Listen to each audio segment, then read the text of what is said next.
ఎపిస్టన్ files విషయంలో కీలకమైన సమాచారం వెలుగులోకి వచ్చింది.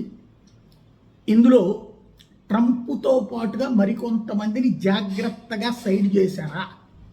500 టెరాబైట్స్కి సంబంధించిన ఎపిస్టన్ ఫైల్స్ డేటా డిలీట్ అయిందట. ఇది ఎప్పుడు డిలీట్ చేశారు? ట్రంప్ వచ్చింది మొన్ననే అధికారంలోకి. బైడెన్ టైంలో డిలీట్ చేశారు. 2023లో డిలీట్ అయింది. 2023లో సూపర్ బౌల్ సండే అని పిలుస్తున్నారు. ఒక ఆదివారం జరిగిన దాంట్లో 500 టెరాబైట్స్ ఎపిస్టన్ ఫైల్స్ టోటల్గా తొలగించబడ్డాయి, డిలీట్ చేయబడ్డాయి. అందులో 400 రికవర్ చేసుకొచ్చారట.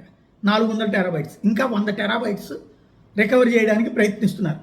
FBI ఇప్పటికీ అదే విషయాన్ని ప్రయత్నం చేస్తూనే ఉంది.